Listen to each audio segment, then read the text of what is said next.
까지 말씀입니다. 여러 사람이 오래 먹지 못하였음에 바울이 그 가운데 서서 말하되 여러분이여 내 말을 듣고 글에 대해서 떠나지 아니하여 이 타격과 손상을 면하였더라면 좋을 뻔하였느니라. 내가 너희를 권하노니 이제는 안심하라. 너희 중 아무도 생명에는 아무런 손상이 없겠고 오직 배뿐이니라. 내가 속한 바 곧 내가 섬기는 하나님의 사자가 어젯밤에 내 곁에 서서 말하되 바울아 두려워하지 말라. 내가 가이사 앞에 서야 하겠고 또 하나님께서 너와 함께 항해하는 자를 다 내게 주셨다 하였으니 그러므로 여러분이여 안심하라. 나는 내게 말씀하신 그대로 되리라고 하나님을 믿노라. 그런즉 우리가 반드시 한 섬에 걸리리라 하더라. 열 나흘째 되는 날 밤에 우리가 아드리아 바다에서 이리저리 쫓겨가다가 자정쯤 되어 사공들이 어느 육지에 가까워지는 줄을 짐작하고 물을 재어보니 20길이 되고 조금 가다가 다시 재니 15길이라. 암초에 걸릴까 하여 고물로 닷 넷을 내리고 날이 새기를 고대하니라. 사공들이 도망하고자 하여 이 물에서 닻을 내리는 채하고 거룻배를 바다에 내려놓고는 바울이 백부장과 군인들에게 이르되 이 사람들이 배에 있지 아니하면 너희가 구원을 얻지 못하리라 하니 이에 군인들이 거룻줄을 끊어 떼어 버리니라.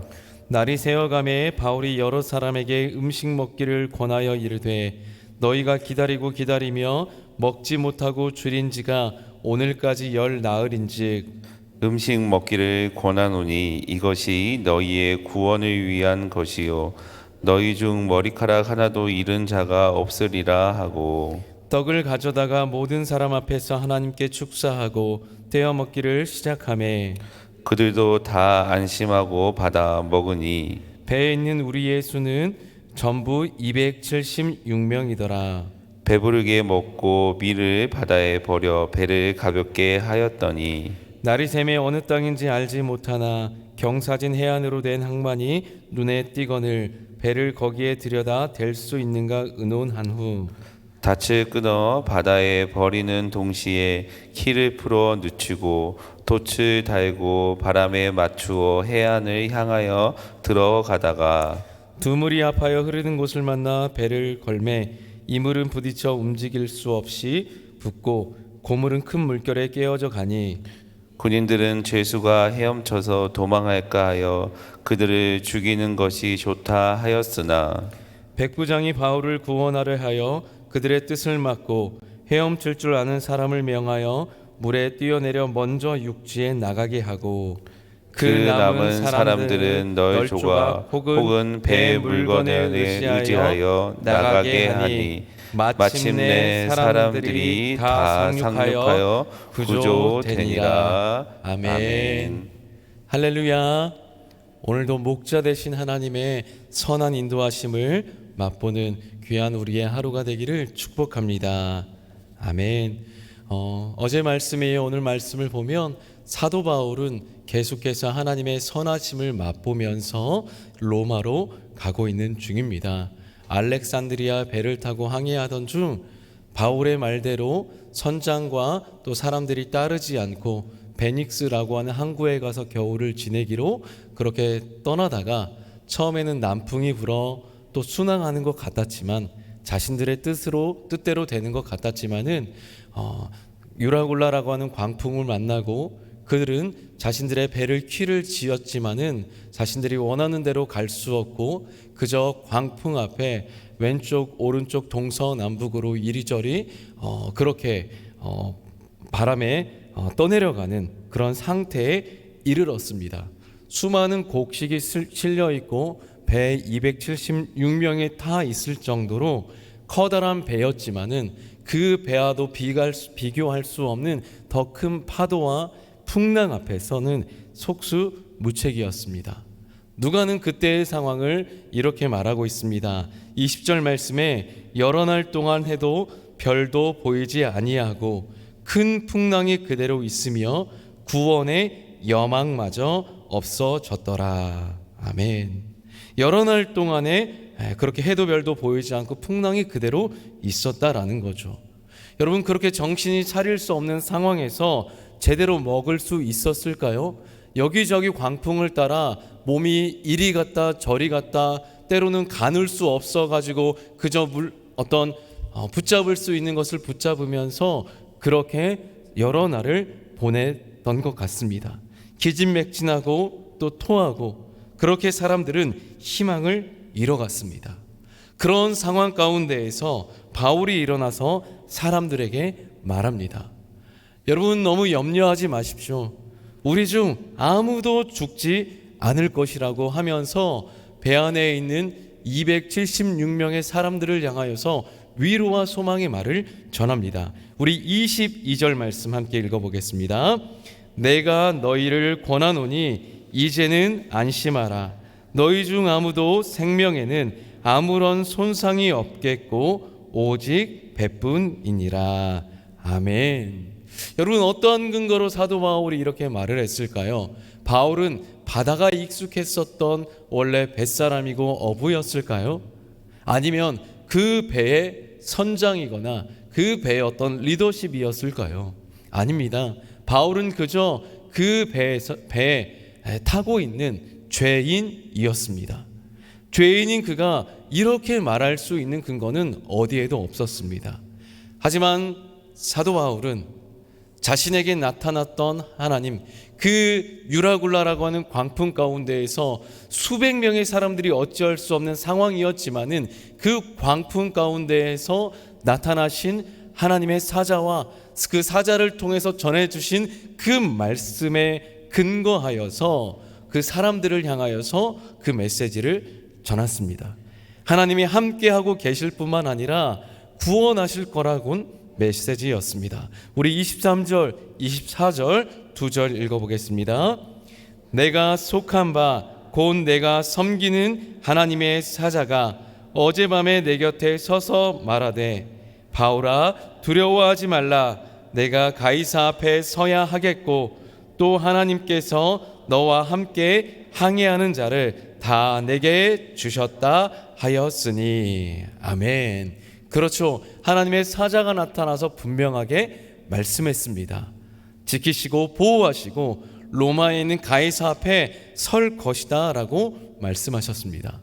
그리고 바울이 어느 한 섬에 걸리게 될 것이라고 사람들에게 이야기를 합니다.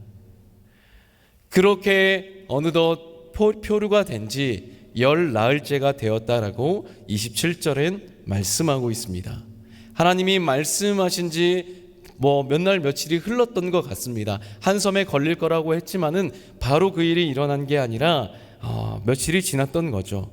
여전히 광풍에 이리저리 쫓겨 갔었습니다.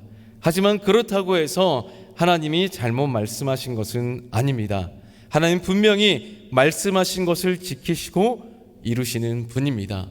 눈앞의 현실이 흔들리게 될 수밖에 없는 상황이라고 할지라도 약속하신 하나님을 신뢰하며 나아갈 때 하나님은 분명히 그 약속을 이루십니다. 우리 14절 하반절에 보니까 사공들이 육지가 가까워 준 줄을 짐작하였다라고 말하고 있습니다. 깊이를 체크해 보니 20길 15길이 되었다. 한 길이 1.8m니까 깊이가 처음에는 36m 그리고 27m, 점점 바닥이 가까워 옴을 사공들이 알고 그리고 짐작하고 있었습니다. 하지만 때는 밤이었기 때문에 혹시 모를 보이지 않는 암초에 부딪힐 것을 대비하여서 4개의 닻을 내리고 그 자리에 멈춥니다. 그리고 날이 밝기를 기다립니다. 그런데 그러한 도중에 사공들이 거룻배를 내리고 도망가려고 하는 것을 바울이 보게 됩니다. 그래서 군인들에게 이 사람들이 있어야 구원을 얻는다라고 말하면서 거룻배의 그 끈을 끊어버려서 그 배를 버리게 합니다. 왜냐하면 그 암초가 많은 곳을 지나서 육지에 도달하려면 바다에 익숙한 사람, 또 배 운전에 익숙한 사람들이 뱃사람이 필요하기 때문입니다. 노련한 기술과 경험이 필요합니다. 그래서 그 줄을 끊어버리게 되고 이제 이들의 목숨은 하나로 묶였습니다. 내가 살고 상대가 살고 우리가 살기 위하여서 이제는 온 힘과 마음을 모아야 할 때가 되었습니다. 이제 동이 조금씩 터올 때 바울은 사람들을 모으고 그들에게 음식 먹기를 권합니다. 먹지 못하고 마시지 못하고 줄인 지가 14일째가 된 그들에게 음식을 먹고 기력을 회복할 것을 요청합니다. 그래서 모두가 먹고 배부르게 되고 그리고 남아있던 배의 모든 식량을 버립니다. 아까운 식량이었지만은 그리고 혹 정말로 육지가 있지 않는다고 한다면은 그들은 이제 바다 위에서 점점 탈진하여 죽을 수밖에 없는 상황이었지만은 사도 바울은 하나님 말씀하셨던 대로 구원에 대한 확신이 있었기 때문에 배에 있는 모든 식량을 버립니다. 왜냐하면 식량을 버리고 배가 더 가벼워져야 육지로 더 가까이 안전하게 갈 수 있기 때문입니다. 암초의 부딪힘을 덜 하기 위해서 그 선체가 물 위로 더 올라오게 하기 위해서 바울은 그 식량마저도 버리게 하는 거죠. 우리 34절에서 6절까지 세 절의 말씀 함께 읽어보겠습니다. 음식 먹기를 권하노니 이것이 너희의 구원을 위하는 것이요 너희 중 머리카락 하나도 잃을 자가 없으리라 하고 떡을 가져다가 모든 사람 앞에서 하나님께 축사하고 떼어 먹기를 시작하매 그들도 다 안심하고 받아 먹으니 아멘. 여러분, 이 일련의 행동이 너희의 구원을 위한 것이다, 우리의 구원을 위한 것이다 라고 사도 바울이 분명히 그렇게 말하고 있습니다. 하나님의 약속을 확신한 바울은 말씀대로 행동합니다. 그래서 배가 가벼워지고 암초와 부딪힐 확률이 낮아지게 되는 겁니다. 그리고 이제 39절의 말씀에 보니까 이제 날이 새매 날이 다 밝았다라고 이야기합니다. 그리고 사람들이 서로 의견을 나누고 상의합니다. 어떤 길로 가야 될지, 어느 곳에 암초가 있는지 보이는지 사람들이 서로 의견을 나누고 또 노련한 경험과 기술로 점점 육지로 가까이 가고 있습니다. 그런데 그들에게 또다시 한 번의 위기가 찾아왔습니다. 배가 두 물살이 합치는 곳을 만나서 그만 모래톱에 좌초가 되었습니다. 뱃머리는 움직이지 않고 배 뒷부분은 거센 파도 때문에 배가 조금씩 깨어지기 시작했습니다. 혼비백산의 상황입니다.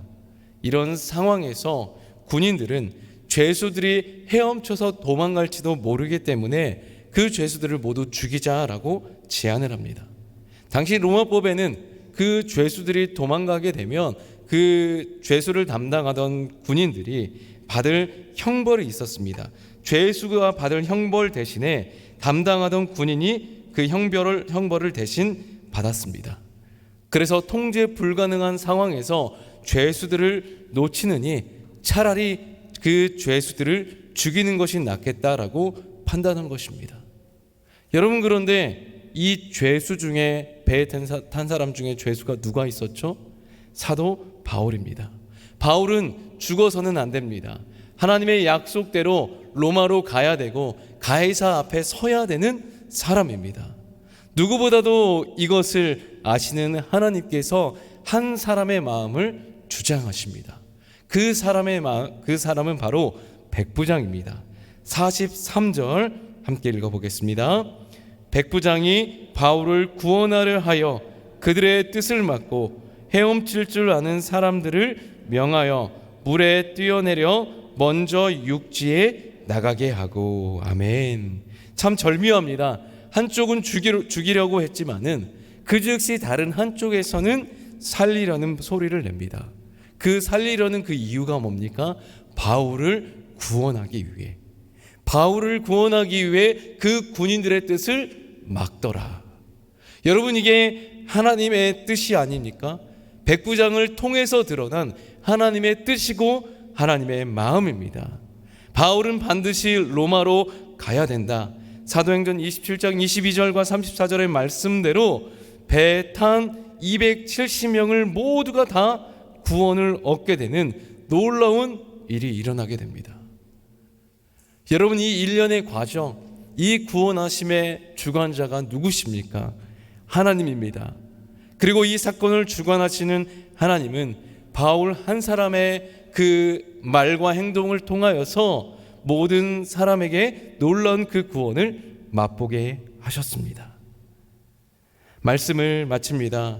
여러분, 오늘 말씀을 통해서 하나님의 약속과 구원의 손길이 어떻게 우리의 삶에 역사하시는지를 우리는 함께 보고 깨닫게 됩니다. 하나님의 말씀과 하나님의 함께 하심은 우리의 만사의 형통을 보장해 주는 어떤 그 말씀이 아니었습니다. 말씀을 하셨지만 또 하나님의 길로 인도하시지만은 또 하나님의 또 어떤 선명하신 뜻과 또 한 영혼을 구원하고자 하는 하나님의 나라와 그 뜻을 드러내고자 하기 위하여서 때로는 우리의 삶과 우리의 처한 어떤 공동체와 현실 가운데에서 우리를 광풍 가운데도 놓이게 하시고 또 죽을 정도의 위협까지 놓이게 하십니다. 하지만 그러한 가운데에서도 우리를 죽게 내버려 두시는 분이 아니고 광풍 가운데에서 우리가 허참하게 아무 뜻 없이 죽게 내버려 두시는 분이 아니고 그 상황을 통하여서 하나님은 또 하나님의 인도와 보호하심을 보게 하는 분입니다. 여러분, 우리의 삶에도 이런 풍랑이나 어떤 환난과 고난 가운데도 우리를 결코 홀로 두시지 않고 함께 하시는 그 하나님을 바라볼 수 있길 소망합니다.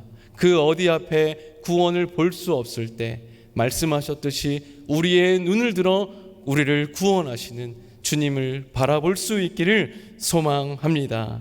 그것을 믿으면서 우리 역시 말씀을 우리의 삶으로 살아내고 사도 바울이 그 가운데에서 자기 혼자 살기를 그렇게 간구하고 그런 제스처를 취하지 않았던 것처럼 우리 역시 말씀으로 삶을 살아내고 복음으로 한 영혼을 또 살려낼 수 있는 우리의 삶에 또 한 사람의 또 선교사가 될 수 있기를 예수님의 이름으로 간절히 소망하고 축복합니다.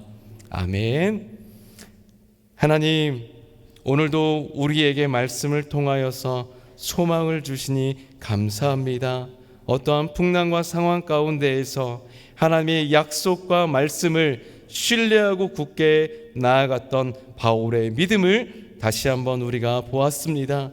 우리도 그런 믿음 주시옵소서. 우리의 삶에 환난과 고난이 없어질 것을 간구하는 우리의 어떤 그런 낮은 믿음이 아니라 어떤 상황 가운데에도 주님의 함께하심과 보호하심을 구하고 그 말씀을 믿고 또 신뢰하며 걸어갈 수 있는 하나님 성숙하고 온전한 믿음 되게 하여 주시옵소서.